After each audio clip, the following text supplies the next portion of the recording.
part of the organization, the Black Panther Party, that is the only organization, in fact, that has came out and stood up loud and clear and said that we don't care what anybody says, whether they have guns or not, and badges or 18 uniforms. If whenever they step outside the bounds of legality into the bounds of illegality, then we'll blow their brains out if they're bothering the people. The Black Panther Party stood up and said that we don't care what anybody says. We don't think you fight fire with fire best. We think you fight fire with water best. We're going to fight racism, not with racism, but we're going to fight with solidarity. We said we're not going to fight capitalism with black capitalism, but we're going to fight it with socialism.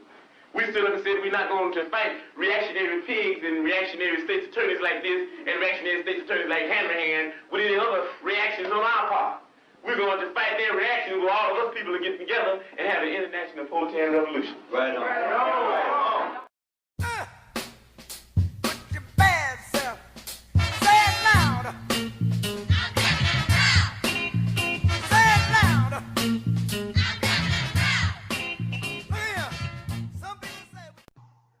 Black Panther Party was started in Oakland, California, October 1966 by Huey P. Newton and Bobby Seale. They created a self-defense party to deal with the violence of inequality that African Americans face. Before that time, civil rights leaders like Martin Luther King and Malcolm X were fighting for the freedoms of black people. King used peaceful protests to lead the black community. However, the Black Panthers decided that force should be used to deal with the racism of whites and white police officers. In the 1960s, many Americans were protesting civil rights for women and people of color, as well as against the war in Vietnam. People of all colors were standing up for their rights. The leaders of Black Panther Party recognized the problems of the black community in cities such as Oakland, Chicago, New York, and Los Angeles. One such leader was Chicago Panther, Fred Hampton. We always say the Black Panther Party that they can do anything they want to us. We might not be back. I might be in jail. I might be anywhere. But when I leave, you can remember I said with the last words on my lips that I am. Group established a 10-point plan that included demands for equal rights, housing, employment, and education. The most important part of the 10-point plan was to ensure that the black community got the respect they deserved. They started 60 programs that served the people. One was a school in Oakland that taught black children ages 2 to 16. Leader Huey P. Newton explained why the schools like these were so important. We were being taught mostly about white people. We didn't have any books of our own. So it wasn't. We didn't feel that that the school was teaching us anything about ourselves. So it was a great problem in school for me and for the teachers. And that's why, as I grew older, I always felt that as I grew older and learned about our true history, that Africa, before its conquest, was a beautiful, cultured country. And we had great universities in Timbuktu, and I started to look at myself and get a new interest in education, and so that's one of the reasons that I'm so proud of your school.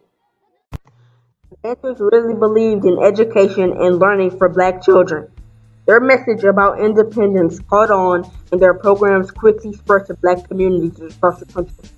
One of the most known was the Free Breakfast Program for young black children, called the Free Breakfast Club in 1969. This program made headlines in America. As the Panthers were in the process of the Breakfast Club, they saw the need to connect even more and provide more services for the blacks. By example, I don't think anybody has an argument with that. And I think the Black Panther Party is doing that. That we didn't talk about a Breakfast for Children program, we've got one. Another program that the Black Panther created to help the black community was the free health clinics. The health clinics were launched in cities like Chicago in the offspring of 1970 by Bobby Seale. They created free health clinics to serve medically needed. The clinics were originally named People's Free Medical Clinics and eventually were established in 13 cities across the country. Before the program, it was nearly impossible for African Americans to access affordably high-quality health care, thanks to racism and classism. Most of the clinics were in storefronts, others in trailers or hastily building structures. On the other hand, the Panthers clinics mainly provided first aid and basic services for the black community. The Panthers also operated more than 12 clinics around the country and diagnosed thousands of black people for sickle cell anemia. They held rallies to test people for sickle cell anemia in black communities. Because of them, many people were able to get medical help they needed.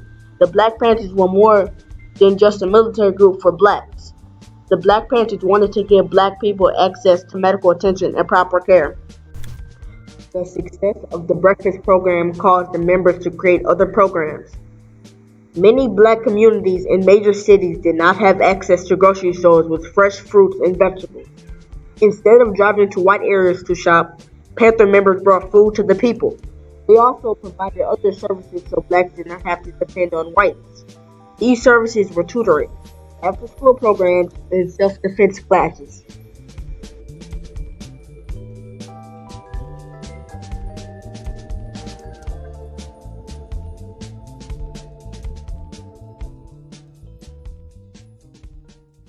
Our brother Martin Luther King exhausted a means of nonviolence with his life being taken by some racists. What is being done to us is what we hate, and what happened to Martin Luther King is what we hate. You darn right. We respect nonviolence. But to sit and watch ourselves be slaughtered like our brother, we must defend ourselves, as Malcolm X said, by any means necessary. In addition to the breakfast program and the health clinics, the Panthers had patrols to monitor their communities to watch for police brutality. They welcomed white activists such as Students for a Democratic Society because they believed everybody could change the U.S. society by working together. The FBI tried to put a stop to the Black Panthers because they were too powerful and blamed the Panthers for the violence in the country. Fred Hampton and Mark Clark were killed by police in 1968. Huey Newton was arrested and sent to jail. Black Panther Party members were in jail or left the country because of the FBI. After Huey P. Newton and Bobby Seale left the Black Panthers, Elin Brown became the party leader in the 1970s and emphasized more community service programs. Most of the programs were later run by black women. The Black Panther movement was criticized by blacks and whites for their aggressive tactics and emphasis of black power and control. They are still misunderstood by many today who don't know about the positive things they did for African Americans in the 1960s and 70s.